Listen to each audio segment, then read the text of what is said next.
नमस्कार, जय हिंद, वंदे मातरम। एक बार फिर से आपका बहुत बहुत स्वागत है हमारी YouTube चैनल के अंदर। आपको बता दें कि मध्य प्रदेश के अंदर विधानसभा चुनाव का बिगुल बज चुका है और आज से ठीक 6 महीने के बाद मध्य प्रदेश के अंदर विधानसभा के चुनाव है। विधानसभा चुनाव से पहले आपको बता दें कि मध्य प्रदेश के अंदर 230 सीटों पर अब की बार सभी पार्टियों ने अपने उम्मीदवार उतारने की घोषणा कर दी है। तो वही आपको बता दें कि अब की बार मध्य प्रदेश के अंदर त्रिकोणीय मुकाबला होने की संभावना सबसे ज़्यादा जताई जा रही है। तो वही अगर सी वोटर सर्वे और फलोदी सट्टा बाजार की बात करें तो उन्होंने सबसे बड़ा सर्वे जारी कर दिया अब मध्य प्रदेश का। बात करें कांग्रेस और बीजेपी की तो इनके बीच में अब की बार 2023 के विधानसभा चुनाव में कड़ी टक्कर देखने को मिल सकती है 230 सीटों पर।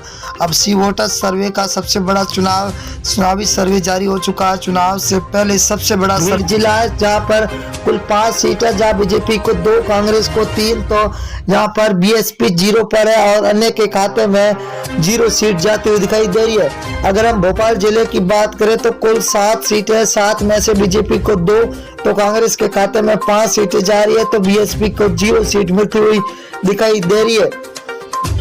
धार जिला की बात करें तो धार जिले के अंदर कुल 7 सीटें, 7 में से बीजेपी को 4, कांग्रेस को 3 और बीएसपी को यहाँ पर 0 सीट मिलती हुई दिखाई दे रही है।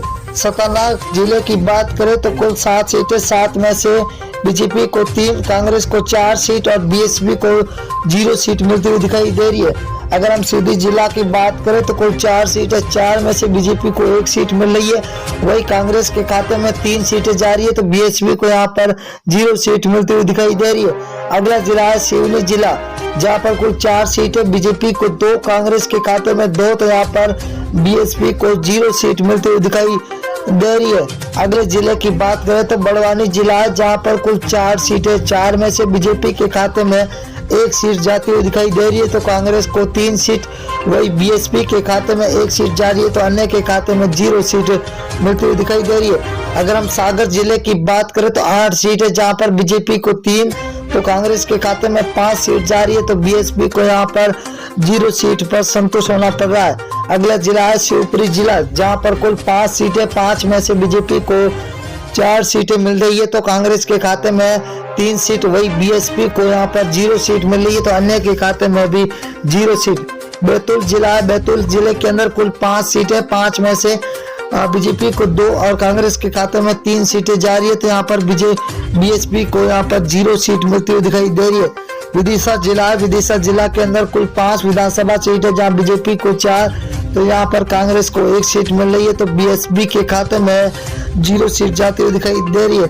अगर हम राजगढ़ जिला की बात करें तो कुल 5 विधानसभा सीट है, बीजेपी को 2, कांग्रेस के खाते में 3, तो बीएसपी को यहाँ पर 0 सीट मिल रही है, तो अन्य के खाते में 0 सीट। अगर हम ग्वालियर जिला की बात करें तो यहाँ पर कुल 6 विधानसभा, जहाँ बीजेपी को 2, तो कांग्रेस के खाते में 0 सीट जा रही है, तो यहाँ पर बीएसपी का खाता खुलता हुआ 1 सीट मिलती हुई दिखाई दे रही है।